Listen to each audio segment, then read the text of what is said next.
많은 교회들이 재정적으로 넉넉하지 못한 현실에서 은퇴 목회자들 또한 경제적으로 어려움을 겪는 경우가 많습니다.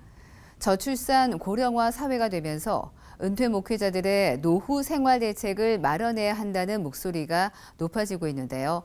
미자립교회 교역자들의 노후 대책 방안 가운데 국민연금과 목회자 퇴직연금이 주목되고 있습니다. 이순규 기자의 보도입니다. 저출산 고령화 시대가 되면서 은퇴 이후 삶에 대한 관심도 높아지고 있습니다.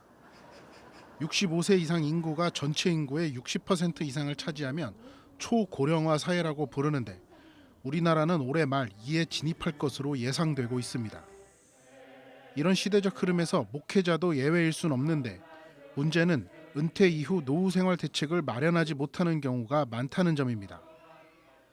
목회자의 은퇴 이후를 책임지기 위해 연금 제도를 운영하는 교단은 소수에 불과합니다. 교단 차원의 연금 제도가 있는 경우에는 전문성이 없는 목회자와 장로들이 운영하다 보니 사고도 빈번하게 일어나고 있는 현실입니다. 일부 교회는 목회자의 퇴직금을 적립하기도 하지만 이 역시 소수에 그치고 있습니다. 더욱 안타까운 건 미자립교회 목회자나 부목사 전도사의 경우에는 이마저도 불가능한 경우가 허다하다는 점입니다. 이런 현실에서 최근 국민연금과 목회자 퇴직연금 제도가 주목받고 있습니다. 한국교회 총연합 한교총은 최근 상임회장단 회의에서 목회자 퇴직연금 제도에 대해 논의하는 시간을 마련했습니다. 은퇴하는 목회자가 점점 많아지고 있는데 반해 그에 대한 대책은 미비하기 때문입니다.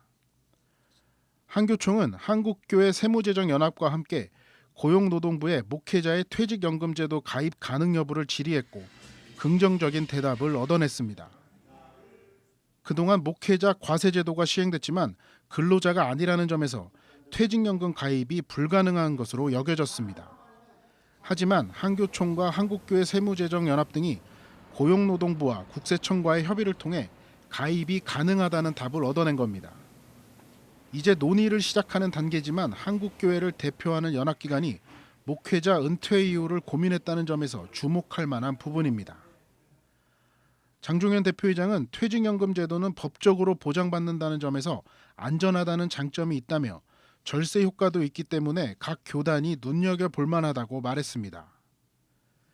교단 차원에서는 대한예수교 장로회 백석총회가 국민연금과 퇴직연금 제도에 관심을 보이고 있습니다. 예장 백석총회는 산하 목회자들이 국민연금과 퇴직연금 제도에 가입할 수 있도록 재정적, 행정적 지원 방안을 마련하고 본격적인 시행을 앞두고 있습니다. 국민연금과 퇴직연금의 장점은 담임 목사뿐 아니라 미자립교회 목회자와 부목사, 전도사의 경우도 가입이 가능하다는 점입니다. 또 교단이 운영하는 연금 제도에 비해 법적인 보호도 받을 수 있습니다. 한교총은 은퇴 이후 삶이 막막한 목회자들을 위해 각 교단이 적극적으로 나서 국민연금과 퇴직연금 가입에 관심을 가져주길 당부했습니다. CBS 뉴스 이순규입니다.